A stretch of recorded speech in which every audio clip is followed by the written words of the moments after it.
बच्चों, अस्सलाम वालेकुम वरहमतुल्लाहि वबरकातुहू। इसके पहले के लेक्चर में हमने ये देखा कि किसी डोर को ताना जाए, खींचकर बांधा जाए दो सहारों के दरमियान में, तो उसके ऊपर में जो साकिन मौज हासिल होती है उसकी मसावत हमने देखे। और उसके पहले के लेक्चर में साकिन मौज किसे कहते हैं, उसकी खुसूसियतें क्या हैं, ये सारी चीज़ें हमने देखे। आइए अब इसके बाद जो है आज के लेक्चर में हम ये पॉइंट देखेंगे कि फितरी तवातीर किसे कहते हैं। फितरी, नेचुरल। अब जैसा हम जानते हैं कि नेचुरल और एक आर्टिफिशियल यानी जो बनाई हुई समझ लो, और नेचुरल जो कुदरतन है। तो उसके लिहाज से यहाँ पर ये नेचुरल फ्रीक्वेंसी, इसकी तारीफ हमें देखना है कि नेचुरल फ्रीक्वेंसी किसे कहते हैं, यानी फितरी तवातीर किसे कहते हैं। तो अगर किसी जिस्म को ठोक कर छोड़ दिया जाए या उसे ठोका जाए, या किसी जिस्म को उसके औसत मकाम से हटाकर छोड़ दिया जाए, तो वो जिस तवातीर के साथ इर्तियाश करता है उसे फितरी तवातीर कहते हैं। जब किसी जिस्मों को ठोका जाता है या फिर उसे अपने औसत मकाम से हटाकर छोड़ दिया जाता है, तो वो जिस्म जिस तवातीर से इर्तियाश करता है उस तवातीर को फितरी तवातीर कहते हैं। अब यहाँ फितरी तवातीर के अंदर में जो है बैरूनी कुव्वत का कोई दखल नहीं होता, यानी इस अमल के दौरान या इस इर्तियाश के दौरान जो है जिस्मों पर कोई बैरूनी कुव्वत अमल नहीं करती। इसके बाद हम ये देखेंगे कि आजाद इर्तियाश किसे कहते हैं। जैसे यहाँ इर्तियाश की हम जो है वो 3 किस्में देख रहे हैं। हालांकि वैसे 2 ही किस्में हैं, एक आजाद इर्तियाश और दूसरा जबरी इर्तियाश। लेकिन जबरी इर्तियाश की ही एक खास हालत को जो है गमक कहते हैं। देखेंगे इसकी तारीफ। आइए अब इसकी तारीफ देखते हैं कि आजाद इर्तियाश किसे कहते हैं। जब किसी जिस्म को इसके औसत मकाम से हटाकर छोड़ दिया जाता है तो ये जिस्म इर्तियाश करता है।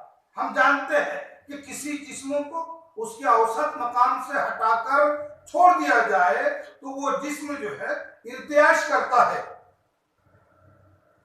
और यहाँ इसके जो इर्तियाश का तवातीर है वो जिस्म के फितरी तवातीर के मसावी होता है। यानी ये जिस्म जो है फितरी तवातीर के साथ इर्तियाश करता है।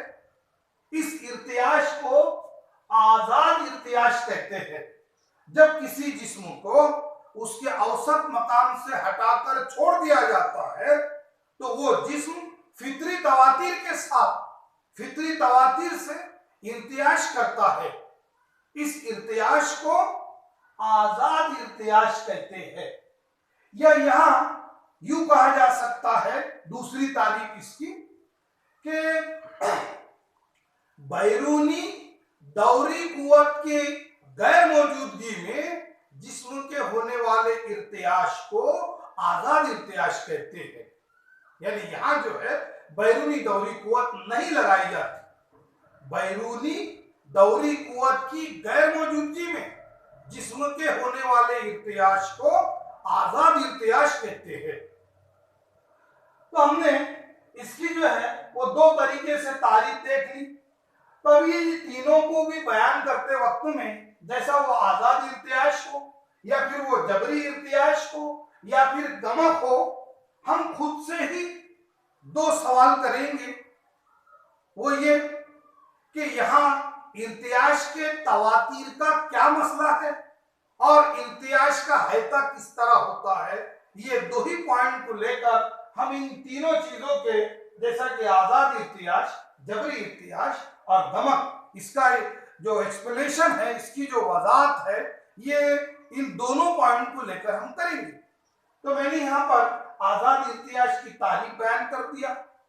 अब जिस तरीके से मैं कह रहा हूं कि यहाँ पर इर्तियाश का तवातीर, अगर इर्तियाश के तवातीर की बात की जाए तो इर्तियाश का तवातीर जो है जिस्म के फितरी तवातीर के मसावी होता है। इर्तियाश का तवातीर जिस्म के फितरी तवातीर के मसावी होता है।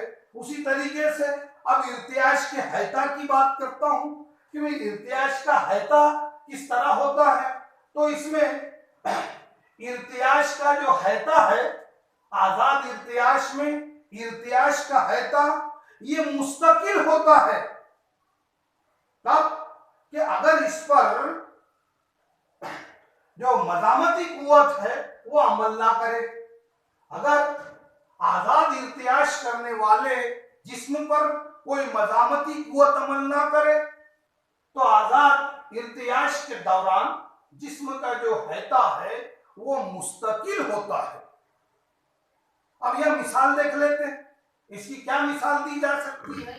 तो इसकी मिसाल जो है एक सादा रकास को लेकर इसकी मिसाल दी गई कि एक सादा रकास को जो है जहां वो हमेशा ठहरेगा वो उसका औसत मकाम है।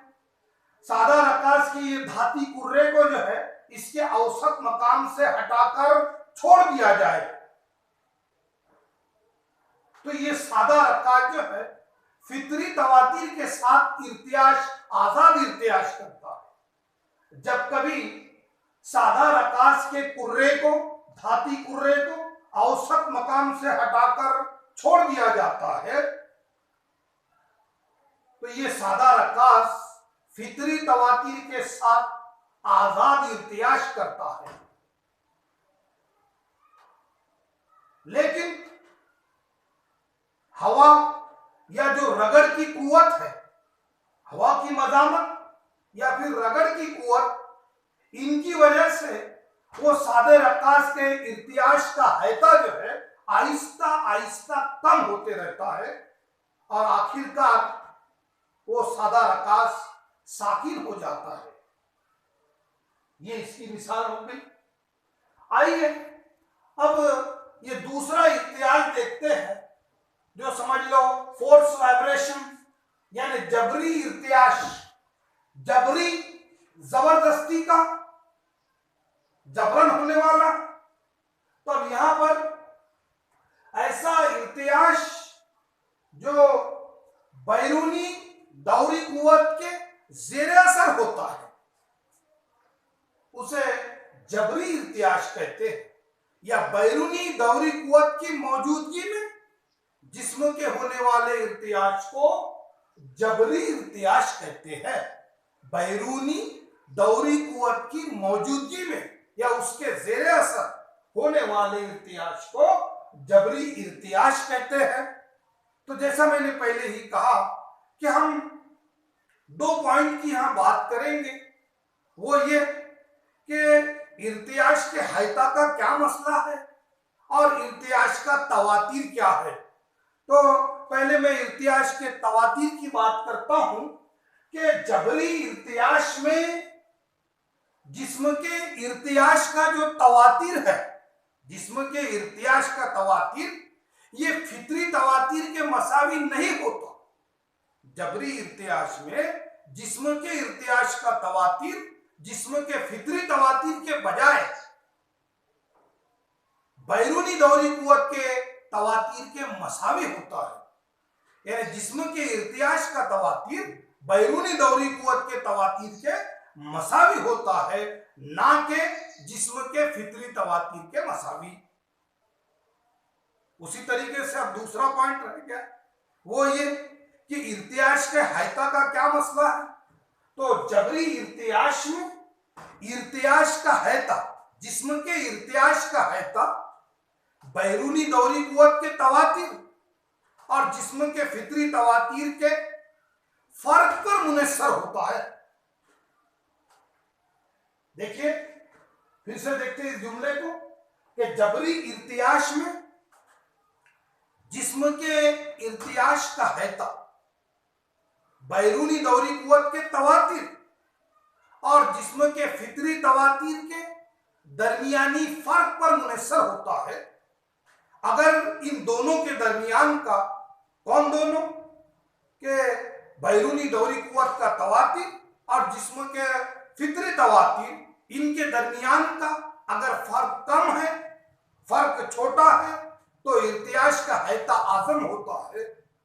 अगर इन दोनों के दरमियान का फर्क ज्यादा है तो इर्तियाश का हैता जो है छोटा होता है, इर्तियाश का हैता कम होता है।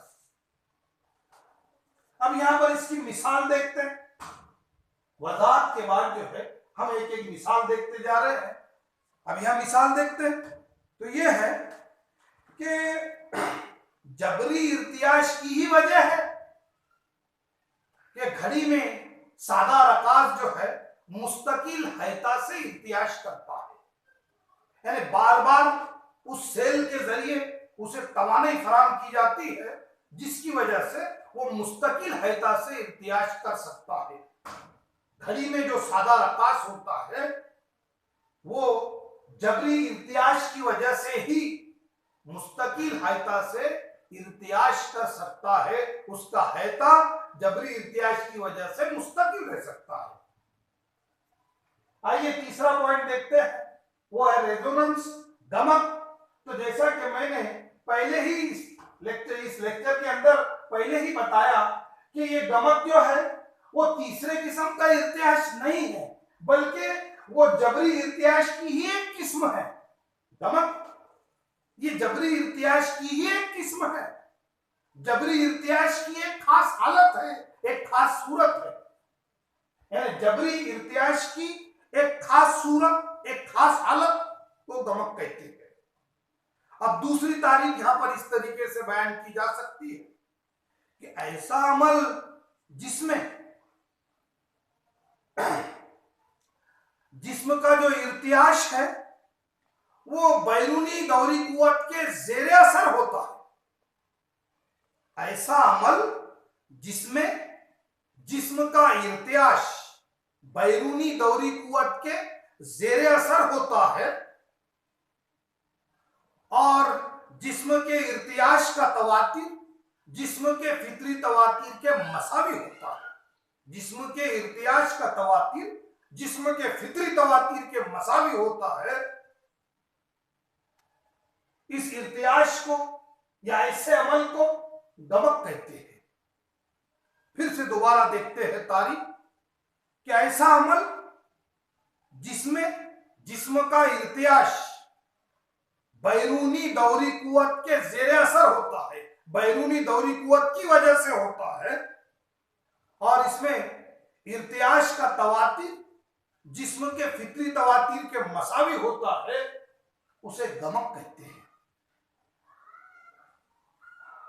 अब इसमें जो एक खास बात है कि गमक में इर्तियाश का जो हैता है, जिस्म के इर्तियाश का हैता आजम होता है। गमक में जिस्म के इर्तियाश का हैता आजम होता है। आइए मिसाल देखते हैं। तब यहां मिसाल इस तरीके से कि दो यकसा सादा रकास ले लेते हैं। उन दोनों यकसा सादा रकास को गैर मुस्तहकुम यानी जिसके अंदर में झुकाव पैदा हो, मुस्तहकुम यानी जिसमें झुकाव पैदा नहीं होता, गैर मुस्तहकम यानी जिसके अंदर में झुकाव पैदा होता है। यहाँ ऐसा सहारा है, ये गैर मुस्तहकम सहारा, और ये दो सादा रकास जो है एक दूसरे के करीब में ये बांधे गए हैं। मैं इसे रकास ए और इसे रकास बी नाम देता हूं। तो अब ये कि अगर इस रकास ए को मुतइश किया जाए, इस रकास ए को मुतइश किया जाए तो इसका जो इर्तियाश है ये उफ्की सहारा हासिल करता है, और ये उफ्की सहारा जो इर्तियाश हासिल करता है इसकी वजह से रकास बी भी जो है इर्तियाश करना शुरू करता है। और आहिस्ता आहिस्ता रकास बी के इर्तियाश के हैता में इजाफा होता है। उसका जो हैता है, इर्तियाज का हैता, वो बढ़ते जाता है, धीरे धीरे बढ़ते जाता है। और ये है कि कुछ वक्फे के बाद रकात बी के इर्तियाज का हैता जो है वो आजम होता है। अगर ये दोनों रकास की लंबाई, रकास ए और रकास बी, इन दोनों रकास की लंबाई अगर मसावी हो तो रकास बी के इर्तियाज का हैता आजम होता है। दोबारा देखिए, यहां पर मिसाल किस तरीके से है कि रकास ए और रकास बी को जो है एक गैर मुस्तहकम उफ़क़ी सहारे से एक दूसरे के करीब में लटकाया जाता है और इस रकास ए को जो है मुतइश किया जाता है। तो इसका जो इर्तियाज है, इसका इर्तियाज, रकास ए का इर्तियाज जो है ये उफ़क़ी सहारा हासिल करता है, जिसकी वजह से रकास बी इर्तियाज करना शुरू करता है और आहिस्ता आहिस्ता इसके जो इर्तियाज का हैता है वो आजम होता है। अगर इन दोनों की लंबाई सेम हो, मसावी हो, तो रकास बी के इर्तियाज का हैता आजम होता है। यहाँ ये जो दोनों रकास है, इसमें एक वर्ड का इस्तेमाल किया गया कि दो यकसा सादा रकास, दो यकसा सादा रकास है ये। तो अब यकसा किस लाइन से? सादा रकास के अंदर में होता ही क्या है, यानी एक कुर्रा और दूसरा जो है वो धागा, मतलब धागे की लंबाई, ये दो चीजें हैं। तब ये कि यकसा दोनों जो रकास है उनकी लंबाई यकसा हो, उनके दोनों के जो कुर्रे हैं उनकी कमियत यकसा हो, ऐसे खुसूसियत वाले दो सादा रकास इस गैर मुस्तहकम उफ़क़ी सहारे से एक दूसरे के करीब में लटकाए जाए और रकास ए को मुतइश किया जाए, तो इसका जो इर्तियाज है ये उफ़क़ी सहारा हासिल करता है, जिसकी बिना पर, जिसकी वजह से ये रकास भी इर्तियाज करना शुरू करता है और आहिस्ता आहिस्ता रकास बी के इर्तियाज का हैता बढ़ने लगता है, आजम होता है। अगर ये दोनों की लंबाई मसावी हो तो रकास बी के इर्तियाज का हैता आजम होता है। इस तरीके से यहाँ पर हमने फितरी तवाक़ी, आजाद इर्तियाज, जबरी इर्तियाज और गमक, इन पॉइंट को हमने देखा। इसके बाद हम नेक्स्ट पॉइंट देखते हैं।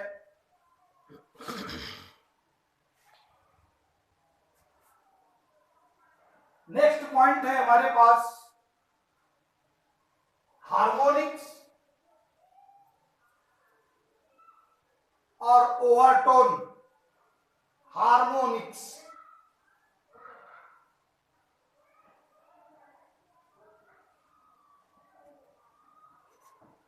हम इसे फर्क के तौर पर ही देख लेते। अगर इसकी वजाहत करनी हो तो कोई, अगर हार्मोनिक की वजाहत करनी हो तो ये हार्मोनिक वाला पूरा पॉइंट जो है उसकी वजाहत हो जाएगा। अगर ओवरटोन्स की वजाहत करनी हो तो ओवरटोन्स का जो पॉइंट होगा, ओवरटोन्स के कॉलम के अंदर में जितने भी पॉइंट उसके अंदर में होंगे वो उसकी वजाहत हो जाएंगी। आइए अब यहाँ पर ये कि जो हार्मोनिक्स है, हार्मोनिक्स को उर्दू के अंदर में जो है हम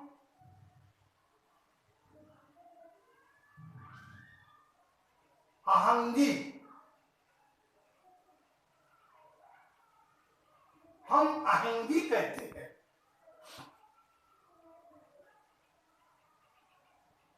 या इसे कुछ नोट्स के अंदर में कुछ उर्दू वालों ने इस तरह भी ट्रांसलेट किया है कि हम आहंग सुरतिया, यानी हार्मोनिक्स। ओवरटोन्स, इसे उर्दू के अंदर में जो है बुलंद सुरतिया, इस तरीके से ट्रांसलेट किया गया। मैंने जो ओवरटोन्स का मीनिंग देखा तो उसके अंदर में मैंने ये भी देखा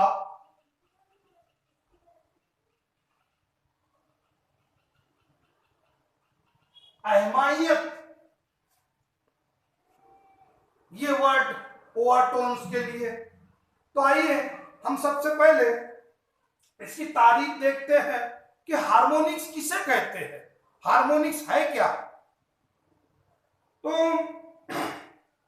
बुनियादी तवातीर और वो तमाम तवातीर जो बुनियादी तवातीर के कामिल इजाफ हो। बुनियादी तवातीर मतलब यह है कि हार्मोनिक्स के अंदर में बुनियादी तवातीर जो है, फंडामेंटल फ्रीक्वेंसी, ये इन्वॉल्व है।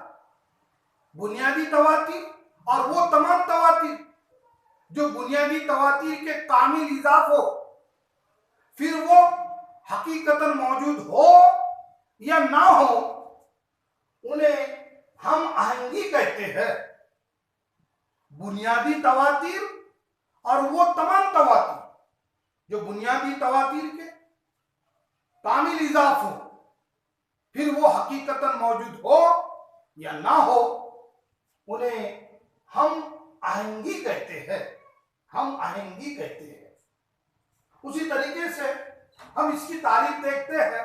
यानी पहले पॉइंट के अंदर में हमने डेफिनेशन देखी, उसी तरीके से यहां भी जो है इसका पहला पॉइंट हम डेफिनेशन ही रखेंगे।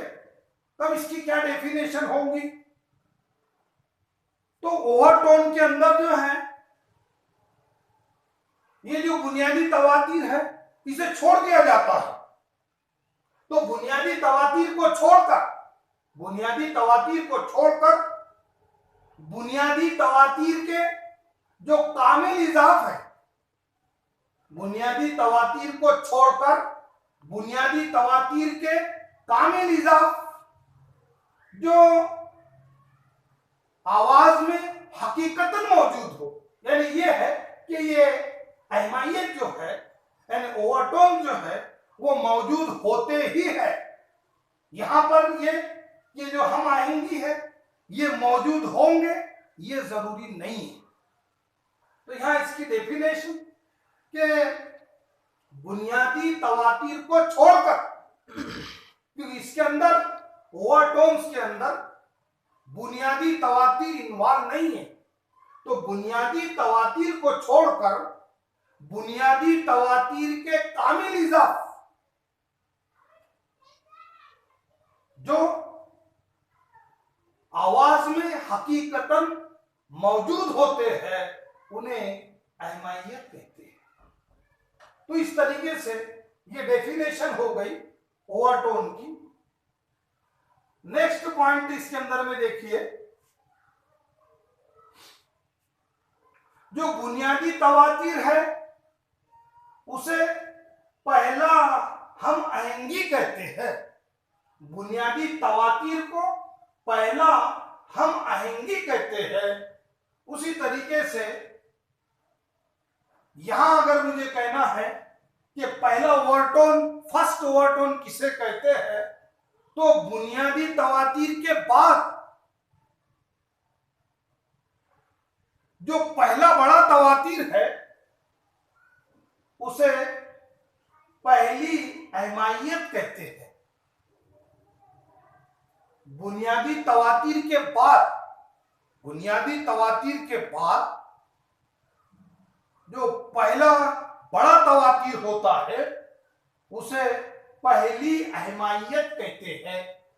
इसी तरीके से ये तीसरा पॉइंट यहां देखिए कि यहां जिस तरीके से मैंने बयान किया कि पहली हम आहंगी किसे कहते हैं, तो भी दूसरी हम आहंगी किसे कहते हैं, सेकंड हार्मोनिक किसे कहा जा सकता है। तो ये कि बुनियादी तवातीर से दुगना, बुनियादी तवातीर से जो दुगना तवातीर है उसे दूसरी हम आहंगी कहते हैं। अब दूसरी अहमायत की तारीफ देखेंगे, वो इस तरीके से कि बुनियादी तवातीर के बाद दूसरी या दूसरे बड़े तवातीर को, बुनियादी तवातीर के बाद दूसरे बड़े तवातीर को दूसरी अहमायत कहते हैं। इसी तरीके से तीसरे की भी बात की जा सकती है, वो ये कि बुनियादी तवातीर के या बुनियादी तवातीर से 3 गुना तवातीर को तीसरी हम आहंगी कहते हैं। उसी तरीके से यहां पर थर्ड ओवरटोन, तीसरी अहमायत की तारीफ इस तरह की जा सकती है, वो ये कि बुनियादी तवातीर के बाद तीसरे बड़े तवातीर को तीसरी अहमायत कहते हैं। 5वां पॉइंट देखिए क्या किया जा सकता है इसके अंदर।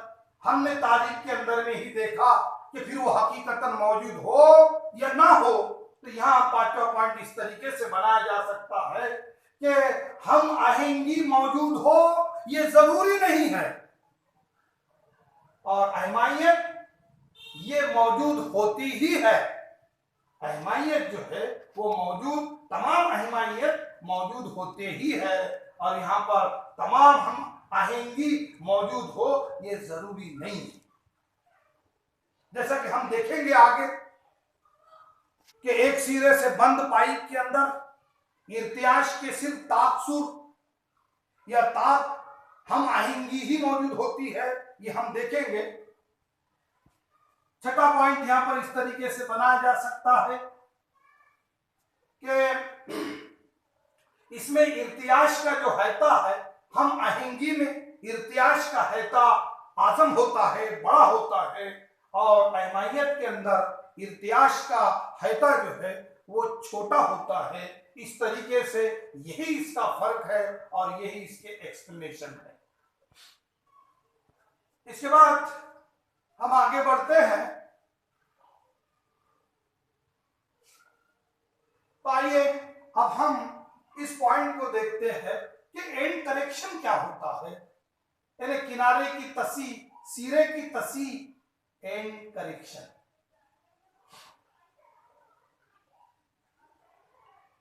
करेक्शन यानी सही करना, जो गलत है उसको करेक्ट करना। तब ये एंड करेक्शन, किनारे की तसी या फिर सिरे की तसी, किनारे की तसी,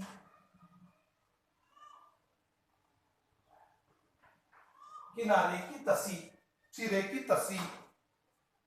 तब ये कि जब कभी पाइप के अंदर में साकिन मौज बनती है, तो यह होता है कि उस पाइप के बंद सिरे पर हमेशा अगदा ही बनता है। जैसा कि अगर मैं डायग्राम के जरिए दिखाऊं कि ये जो पाइप है वो एक सिरे से बंद है, इसके अंदर में अगर मैं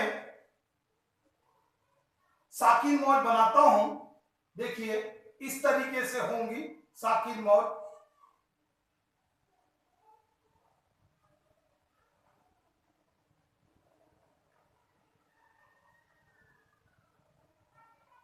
ये साकिन मौज बनी, तो यहां जो है अगदा, जीद अगदा, अगदा, जीद अगदा, अगदा, और यहां ये जीद अगदा, anti not, anti opposite, not का अपोजिट। तब ये कि जब भी पाइप के अंदर में साकिन मौज बनती है, तो इस पाइप के खुले सिरे, पाइप के बंद सिरे पर अगदा बनता है, और इसके खुले सिरे पर हमेशा जिद अगदा बनता है। लेकिन तजुर्बात से ये देखा गया, तजुर्बात से ये जाहिर होता है कि ये अगदा जो है इस पाइप के खुले सिरे पर बनने की बजाय पाइप के खुले सिरे से कुछ बुलंदी पर बनता है, पाइप के खुले सिरे से कुछ बुलंदी पर बनता है। तो पाइप के खुले सिरे से देखिए ये यहां से, ये है वो फासला, यहां से इस तरीके से बताया जा सकता है ये फासला।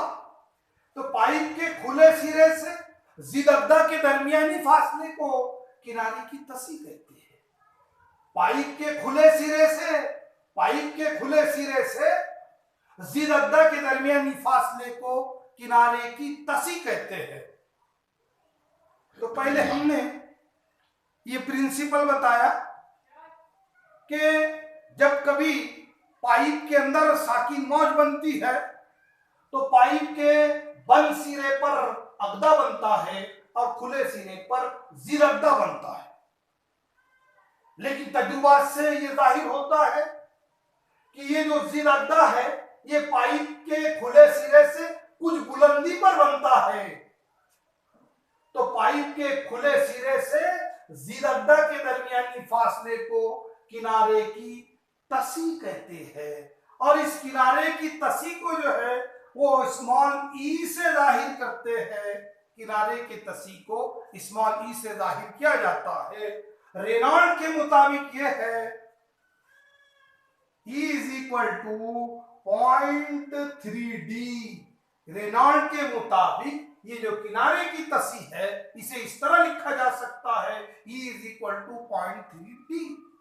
अब जैसा कि मैंने ये बयान कर दिया कि E जो है वो किनारे की तसी है, एंड करेक्शन को जाहिर करती है, तो D क्या है? तो D जो है पाइप का अंदरूनी कुत्र है, यानी पाइप का इंटरनल डायमीटर है ये D। अब यहां पर दो सूरतें हो सकती है। देखिए कि फॉर ए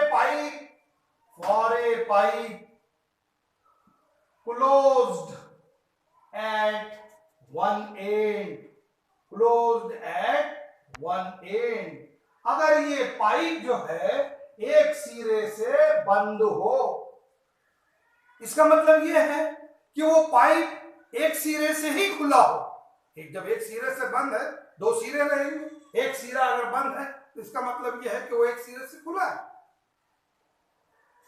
तो एक सिरे से बंद पाइप के अंदर जैसा यहां देखा जाएगा कि एक सिरे से बंद पाइप के अंदर ये जो खुले सिरा, इसको जो खुला सिरा है वो एक ही है।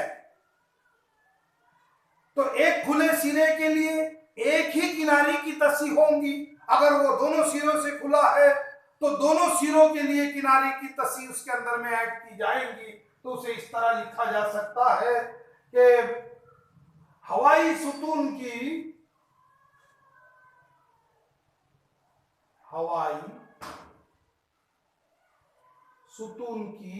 हकीकी लंबाई, मैं उसे कैपिटल एल से जाहिर कर लेता हूं। हवाई सुतून की हकीकी लंबाई कैपिटल एल इस तरह लिखा जा सकता है कि पाइप में हवाई सुतून की लंबाई,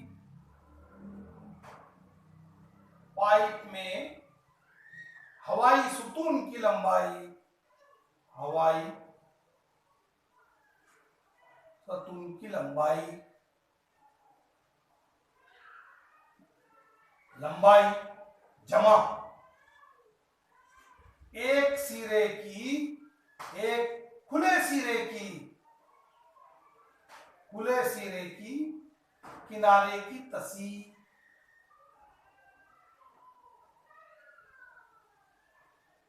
एक खुले सिरे की किनारे की तसी। तब ये कि पाइप में हवाई सुतून की लंबाई, तो पाइप में हवाई सुतून की लंबाई जो है पाइप के लंबाई के मसाविज होंगी, और यहां पर पाइप की जो लंबाई है वो स्मॉल एल से जाहिर की गई है। तो इसे इस तरह लिखा जा सकता है कि capital L is equal to small L plus E. हवाई सुतून की हकीकी जो लंबाई है, यहां तुम देख रहे कि ये जो हवाई सुतून है वो इस तरीके से रहेगा, पाइप से ये ऊपर जा रहा है क्योंकि ये इसके दरमियान में बनता है। तो हवाई सुतून की हकीकी लंबाई जो है पाइप की लंबाई जमा किनारे की तसी, और पाइप की लंबाई यानी पाइप में हवाई सुतून की लंबाई। तो capital L is equal to small L plus E, इस तरीके से इसे लिखा जा सकता है। अगर ये हो for a pipe open at both ends, open at both ends, कि अगर पाइप जो है वो दोनों सिरों से खुला हो, अगर पाइप दोनों सिरों से खुला हो तो देखिए यहां पर पाइप अगर दोनों सिरों से खुला हो तो वो इस तरीके से होगा, इर्त्याश के पहले अंदराज के अंदर वो इस तरह होगा। देखिए यहाँ ये जिदग्दा हासिल हुआ, उसी तरीके से कुछ बुलंदी पर पाइप के सिरे से कुछ बुलंदी पर जिदग्दा हासिल हुआ और ये यहाँ अगदा, तो इस तरीके से होगा। तो देखिए कि यहाँ दो सिरे खुले हैं, हर खुले सिरे के लिए जो है किनारे की तसी इस्तेमाल की जाएंगी। तो अगर ये कि पाइप दोनों सिरों से खुला हो तो इसे इस तरह लिखा जा सकता है कि हवाई सुतून की हकीकी लंबाई कैपिटल एल बराबर पाइप में हवाई सुतून की लंबाई, पाइप में हवाई सुतून की लंबाई यानी पाइप की लंबाई जमा एक के बजाय जो है यहां पर लिखेंगे दोनों खुले सिरे की, वो दोनों खुले सिरे की किनारे की तसी, दोनों खुले सिरे की, एक खुले सिरे के लिए स्मॉल ई और ई प्लस ई यानी टॉइस ई हो जाएगा। तो इस तरीके से यहां लिखा जा सकता है कि capital L is equal to small L plus twice E. जैसा यहाँ दो सिरे हैं इसलिए टॉइस ई इसके अंदर में जमा किया गया, तो ये capital L is equal to small L plus twice E. तो इस तरीके से हमने यहाँ पर ये पॉइंट देखे। इसके आगे के जो पॉइंट है इंशाल्लाह हम नेक्स्ट लेक्चर के अंदर में कंटिन्यू करेंगे। अस्सलाम वालेकुम व रहमतुल्लाहि व बरकातहू।